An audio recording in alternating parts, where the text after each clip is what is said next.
आता मैत्रीण तर तन्वीची आहेस, तिच्यासोबत लग्न झालं पाहिजे, एकीकडे सायली सोबत लग्न झालं पाहिजे, तुझं काय? माझं इंटरव्ह्यू मध्ये लग्न करणार नाही म्हणून. सो आता मी आहे तयार. चांगली मुलगी मिळाली की डेफिनेटली. अरे बाप रे, आता काय खरं नाही. यू नेव्हर नो, पहिलं मी चेंज होईल. हो हो हो.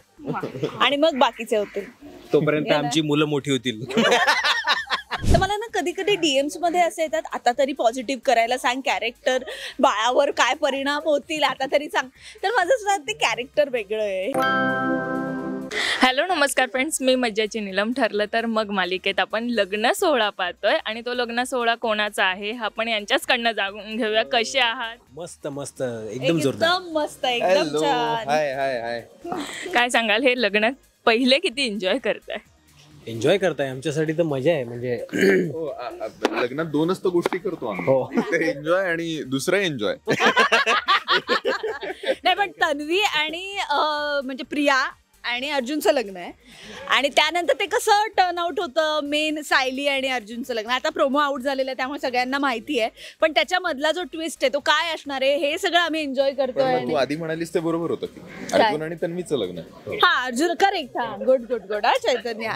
तर अर्जुन त्या दिवसा म्हणजे ज्या दिवसापासून संगीत आहे त्या दिवशीपासून तो एकच डायलॉग मारतोय की सगळीकडे चिपकवतोय. अर्जुन आणि तन्वीचं लग्न आहे. त्यामुळे खूप धमाल चालली आहे. सगळे आम्ही संगीत, मेहंदी, चुडा हे सगळं सगळं झालेलं आहे आणि मजा आली आहे. सगळे आहेत त्याच्यामध्ये इन्व्हॉल्व. त्यामुळे हो, पण आता मैत्रीण तर तन्वीची आहेस, तिच्यासोबत लग्न झालं पाहिजे, एकीकडे सायली सोबत लग्न झालं पाहिजे, तुझं काय? माझं अरे एकदम म्हणजे मेन प्रश्नावर बोट ठेवलंय.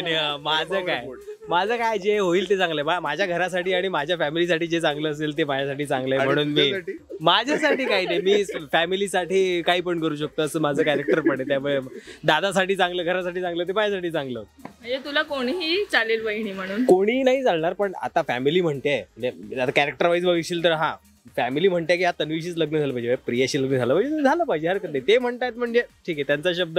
ते आपण लहानपणी गोष्ट ऐकायचो ना की दोन मांजरी भांडत असतात आणि मग माकड लोणी घेऊन जातो. तसं होणार आहे त्याचं. दोघांचं भांडण तिसऱ्याचा लाभ असं होणार आहे त्याचं. पण आम्ही सेटवर बघतोय की अस्मिताचे खूप लाड होत आहेत आणि मोनिकाचे डोहाळे किती पुरवले जातात. अरे कंटिन्युअसली तू बघ, म्हणजे आता तुम्ही आलात तर सगळेजण इतकी काळजी घेत आहेत. हे करू नकोस, ते करू नको, हे खा, ते खा, मग काय आणलंय डब्यात, मग ते शेअर करणं इतकं छान आणि खूप पॅम्पर करतायत आणि घरातल्या एखाद्या व्यक्तीसारखी माझी काळजी घेत आहेत. डिरेक्टर सरांपासून ते आमचे सेटिंगवाल्यांपासून. मी जवळून गेले की थांबा साईडला हळू चला बसा. तर त्यामुळे सगळे छान माझी काळजी घेतात. आम्ही सगळ्यांनी दोघांना हसवण्याची जबाबदारी घेतली, तिला आणि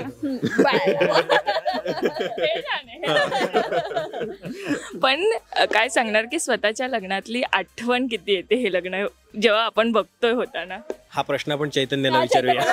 हो, मला माझ्या लग्नातली किती आहे. अच्छा, आम्ही सगळे त्याच्या मागे लागलोय की प्लीज तू लग्न कर, प्लीज लग्न कर. तो बोलला यावर्षी मी लग्न करणार. हो, मी असं काय कुठे बोललाय मला? अगं आम्ही तरी हे सगळे असं म्हणत राहतात, पण माझं सगळं व्यवस्थित चाललंय.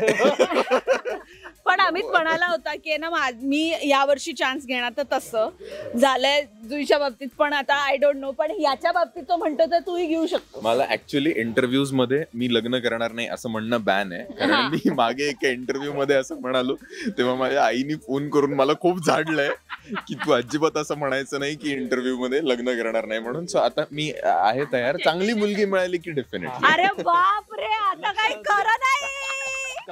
आता इंस्टाग्रामवर, आता डीएम, कमेंट्स मध्ये पाऊस पडलाच पाहिजे. येस, कोणी अवेलेबल असेल म्हणजे इंटरेस्टेड असेल तुम्ही आम्हाला बायोडेटा पाठवू शकता. इंटरेस्टेड ऍप्लिकंट्सनी फॉर्म भरायला घ्या. रिक्रुटमेंट सुरू आहे, वॅकन्सी आहे. कोणाची लॉटरी लागेल सांगता येत नाही. चैतन्यासाठी कशी मुलगी हवी आहे? मी ह्या प्रश्नाचं उत्तर देणार नाही. मी मागच्या इंटरव्ह्यू मध्ये देऊन झालंय माझं. मी या प्रश्नाचं उत्तर देऊ शकत नाही. चैतन्याला त्याला आर्टिस्टिक, क्रिएटिव्ह आणि या फील्ड मधलीच असावी. कारण की ऍक्टर, आता ही इज ऍक्टर आणि रायटर आणि डिरेक्टर, तर ते समजून घेण्यासाठी या फील्ड मधलीच मुलगी असली पाहिजे. पण ऑन अदर हँड एक स्टेबल इन्कम वाला पण कोणीतरी हवं. हो यार, खरं. त्यामुळे जर कोणी प्रोडक्शन हाऊस, चॅनल किंवा अशामध्ये कोणी असेल की जिला फिक्स इन्कम आहे आणि मग याला याची क्रिएटिव्हिटी अशी प्रॉपर आणि दिसण्यामध्ये तर मला सांगायची गरजच नाही, सगळ्या पळूनच येणार. हा ते मी निवडून हा घेईन. आधी आपण पैशांचं बोलतो, त्या बाबतीत स्टेबल मुलगी असेल तर लगेच मला असं वाटतं लगेच पुढच्या महिन्यात आपण लग्न करून टाकूया. Correct. असं काही क्रायटेरिया नाहीये माझा की याच फील्ड मधली पाहिजे, कुठल्याही फील्ड. उत्तर मिळालं. चला मी सुरुवात केली, उत्तर मिळालं. आता अजून एक फिल्टर लागलाय, आता अजून कमेंट्सचा पाऊस पडला पाहिजे. पण पुन्हा एकदा मालिकेकडे येते. सायली घरी आल्यावर अस्मिता कशी वागणार आहे? खूप वाईट वागणार, खूप त्रास होणार, खूप चिडचिड होणार, कारण तिने म्हणजे हायजॅक केलं ना लग्न आणि मग आम्हाला सगळ्यांना ते भाग पाडते की ती ॲक्सेप्ट करा म्हणून. तर पहिलं तर नाहीच होणार, कारण की प्रिया किंवा तन्वी जी आत्ताची आहे तिलाच घरात सून म्हणून यायला हवं, याच्यावर सगळ्यांचाच जोर आहे. म्हणजे माझ्या एकटीचा नाही आता जोर, सगळ्यांना हवंय. फक्त 3-4 माणसं सोडली तर, म्हणजे हा विमल, कुसुम आणि प्रतिमा सोडले तर बाकी कुणाला ते तेवढं पॉझिटिव्ह आणि वाटत ते काय आमच्या घरातले नाहीयेत. त्यामुळे ओव्हरऑल आम्ही भाव नसतो देत. विमल, कुसुम आणि चैतन्य यांचं काय संबंध? पारडं आमच्याच साईडने आहे. पण आता जास्त कसं किती निगेटिव्ह आणि पॉझिटिव्हचा बॅलन्स होतो ते बघायला आम्हाला म्हणजे काम करायला, कारण की पुढे काय घडणार आहे ऍक्च्युली खरंच माहित नाहीये. पण ऍक्सेप्ट नाहीच करणार असं मला वाटतं. सायली घरी आल्यानंतर तू वाईट वागणार आहेस, आधी फारच जस काय चांगला वागत जसं वागत यू नेव्हर नो, ट्विस्ट असू शकतो. यू नेव्हर नो, म्हणजे ती चांगलं वागूही शकते. You never know. हे कॅरेक्टर ट्रान्झिशन तर आमच्यासाठी की आम्ही एवढे चांगले वागत होतो सुभेदार, आणि आता एकदम फ्लिप मारलाय 360 डिग्री की आम्ही बिलकुलच हडतुडच करतोय आता सायलीला. त्यामुळे आमच्यासाठी आता प्रश्नच राहणार की आम्ही कशी वागू तिच्याबरोबर. पण चैतन्याला विचारेल की सायली आल्यावर तिचं जंगी स्वागत तू करेल? म्हणजे काय, अरे आता तुम्ही बघालच की मी तर दारात त्यांच्यासाठी पायगाड्याच घालून उभा आहे. हो, मी आमच्या घरामध्ये एखाद्याचं लग्न तुटल्यावर काय मज्जा येते हे बघायला मी इतका उत्सुक आहे यावेळेस. सायली येईल आणि मग ते सगळं अर्जुन आणि प्रियाचे सगळं उडवून लावेल आणि मग ती कशी पुढे जाऊन करणार आहे. तुम्हाला जाम मजा येणार आहे सगळं बघायला. पण सायली सगळ्यांचं मन जिंकेल पुन्हा असं वाटतं?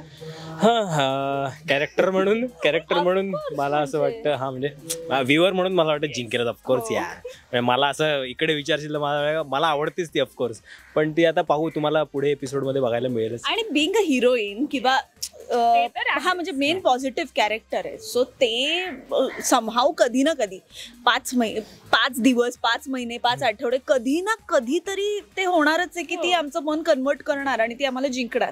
त्याची जी जर्नी आहे ती बघण्यासाठी मालिका बघणं गरजेचं आहे लोकांनी. सुभेदार बदलतील एक्सेप्ट नाही, मी पण बदलेन, पण ते आय गेस फार एक्स्ट्रीम की जेव्हा मला कळेल की तन्वी आहे, सायली वगैरे, तेव्हाच आहे. किंवा यू नेव्हर नो, पहिलं मी चेंज होईल आणि मग बाकीचे होतील. तोपर्यंत आमची मुलं मोठी होतील. Let's see. पण काय सांगणार की आता एकंदरीत मालिका ट्विस्ट घेते आणि जेव्हा आता तुम्ही सायलीची हडतूड करताय ऑफ स्क्रीन, ह्याचं किती पेबॅक मिळतंय? अरे यार, म्हणजे हिला तर ठीक आहे, सवय असेल खायची शिव्या. मला आता माझ्यासाठी नवीन आहे, मी मस्त वाचत असतो आणि बऱ्याचदा असं तरी यार मी आणि चैतन्य परवाच बोललो की यार भाई सवय नव्हती यार अशी शिव्या येण्याची, ते यायला लागली. हा कसला डॉक्टर आहे, हा पडतोच डॉक्टर आहे, हा लॉकडाऊन मध्ये बनलेला डॉक्टर वगैरे अशापर्यंत लिहितात यार. इतकं कसतरी वाटतं, पण ठीक आहे चल, तो एक पार्ट आहे. मी मधल्या काळात अनुभवून झालंय. मी जेव्हा साक्षी सोबत होतो ना तेव्हा सगळ्यांनी पेटून चिरलाय, कापलाय मला कमेंट्स मध्ये. आता चांगलं बोलतात. आता मी एकटाच आहे ज्याच्याबद्दल चांगलं बोलतो. आणि माझ्या बाबतीत सेमच आहे, पण फक्त मला आय गेस अपग्रेड झालं. अपग्रेड पेक्षा ना आता काय झालंय, लोकांचं लक्ष हटलंय, आता आमच्यावर आलंय ते कन्फ्युजन असं आहे. म्हणजे मला आता जे कॉमेंट्स येतात की निम्म्या लोकांना असं वाटतं की अस्मिता म्हणजेच मोनिका आहे आणि ती प्रेग्नंट आहे. तर मला ना कधी कधी DMs मध्ये असे येतात, आता तरी पॉझिटिव्ह करायला सांग, कॅरेक्टर बाळावर काय परिणाम होतील आता तरी सांग. तर माझं सुद्धा ते कॅरेक्टर वेगळं आहे, हे वेगळं आहे, त्यामुळे लोकांचं बऱ्यापैकी कन्फ्युजन आहे. आणि मला DM तरी असे येत आहेत, पण मी पहिल्यापासूनच इनोसंट विलन किंवा इनोसंट कॅरेक्टर असल्यामुळे तेवढं मला अजून निगेटिव्ह यांच्या इतकंच आहे. आता ह्यांनी सॉरी पण यांना फारच जरा ट्विस्ट आल्यामुळे यांच्या साठी फार वाईट कॉमेंट्स येतात, तेवढे मला आता येत नाहीये. पण आता प्रेक्षकांना काय सांगाल तुम्ही? आमची सिरियल बघा, कारण आता मस्त गोष्टी घडणार आहेत, खूप ट्विस्ट आहेत, म्हणजे प्रत्येक एपिसोडला ट्विस्ट आहे. आणि महिनाभर हे तुम्ही बघत राहा, कारण की लग्नाचा हा जो आहे काय बरं एपिसोड किंवा हा सिक्वेन्स आहे, त्याच्यामध्ये इतक्या गोष्टी घडत आहेत, सगळेजण इतके इन्व्हॉल्व्ह आहेत वेगवेगळ्या पद्धतीने. ते बघायला प्रेक्षकांना मजा येईल, कारण की प्रत्येक कॅरेक्टरचं फ्लेवर तुम्हाला दिसेलच. इतके दिवस झाले ना आम्ही नुसते ट्रेडिशनलच कपडे घालतोय, घरचे कपडे घातलेच नाहीयेत. मला फोटो काढायचा कंटाळा आलाय आता, इतके ट्रेडिशनल कपडे घालतोय मी सतत. लोक म्हणतील अरे हा काय झोप. लग्नातही इतकं नाही. नाही नाही नाही नाही 3 दिवस 8-15 दिवस झाले आम्हाला, आम्ही हेच कपडे घालतोय. कंटाळा आला मला तर ट्रेडिशनल घालून. मराठी मनोरंजन सृष्टीमधील मालिका, चित्रपट, नाटक तसेच कलाकारांबद्दलच्या नवीन अपडेट्स जाणून घेण्यासाठी नक्की सबस्क्राईब करा इट्स मज्जा मराठी या आपल्या नवीन YouTube चॅनलला.